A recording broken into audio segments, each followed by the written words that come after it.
اور نمبر 4، شام کا علاقہ ایران کو حزب اللہ تک پہنچنے کا راستہ فراہم کرتا ہے۔ ایران شام کے راستے ہی حزب اللہ تک اپنی سپورٹ پہنچاتا ہے اور حزب اللہ کے آپریشنز میں اس کی مدد کرتا ہے۔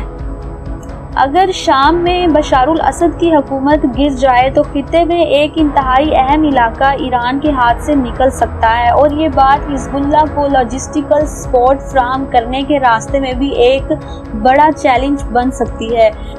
اب اسرائیل کی سیریا سے ایران کو دور کرنے کی اسٹریٹجی اور بھی زیادہ شدید ہو گئی ہے، کیونکہ جب سے ایران کی مدد سے بشار الاسد کی فورسز نے مخالف فورسز کو مختلف مقامات پر شکست دی ہے، اس وقت سے خطے میں یہ خطرہ لاحق ہو چکا ہے کہ اب کسی بھی جنگی جھڑپ میں ایران آسانی سے اسرائیل پر 3 اطراف سے حملہ آور ہو کر اسرائیل کو ختم کر سکتا ہے۔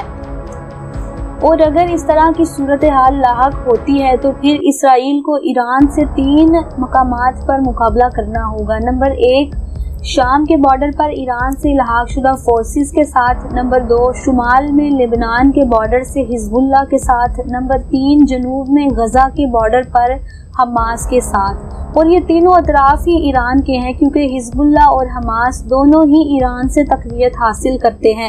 اس طرح کی جنگ میں اسرائیل کی تباہی کے چانسز بڑھ جاتے ہیں۔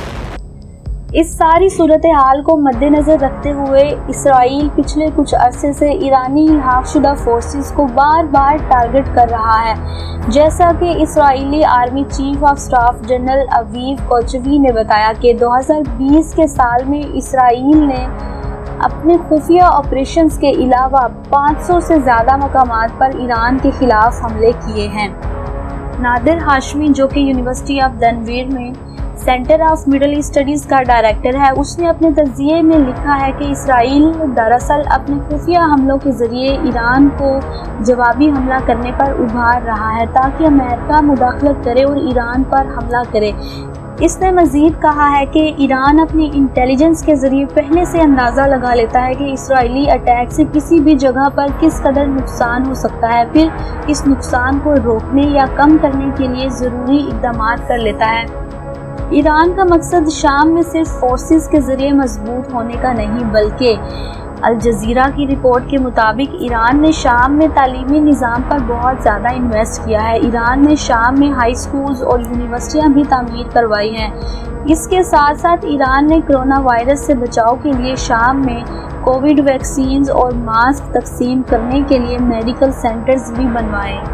ایران کے پاس اس بات کا کافی تجربہ ہے کہ وہ ایک خاص حکمت عملی کے ذریعے مختلف ممالک کی تہذیب میں سرایت کر سکتا ہے۔ جس طرح ایران نے لبنان میں آہستہ آہستہ اپنی انقلابی آئیڈیالوجی اور اسلامی تہذیب متعارف کروائی اور کچھ ہی عرصے میں لبنان کے لوگوں کے دماغ میں ایران بسنے لگا، اسی طرح ایران کی انقلابی آئیڈیالوجی کا اثر فلسطین، عراق، یمن، پاکستان، انڈیا اور افغانستان کے کچھ حصوں میں بھی نظر آتا ہے۔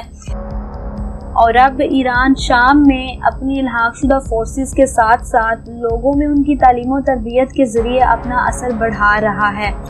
ایران اپنی اس حکمت عملی کو انجام دینے اور فوجی موجودگی کے لیے بلینز آف ڈالرز خرچ کرتا ہے، جبکہ ایران کی اپنی معاشی صورتحال بہت خراب ہے۔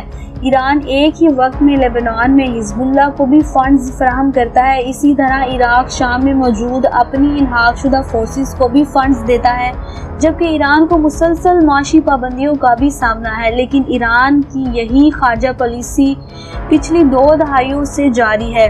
ایرانی اس خارجہ پالیسی کو اپنے انقلاب کا منشور مانتے ہیں، کیونکہ یہ خارجہ پالیسی اور یہ نظریہ ان کے انقلاب نے ہی ان کی نئی نسل کے دماغوں میں بھرا ہے، کیونکہ اپنے نظریے کے ذریعے دنیا کو فتح کرنے اور مغرب کو منہ کے بل گرانے کے جذبے سے سرشار ایرانی مسلمانوں کو اب نہ کسی معاشی پابندی کی پرواہ ہے اور نہ ہی کسی حملے کی، اور پچھلے 40 سال سے دنیا کی سخت ترین پابندیوں کو برداشت کرنے اور کسی بھی جانی اور مالی نقصان کی پرواہ نہ کرنے والے ایرانی مسلمان اب دنیا کی بڑی طاقتوں کے لیے ایک بڑا سردرد بنے ہوئے ہیں۔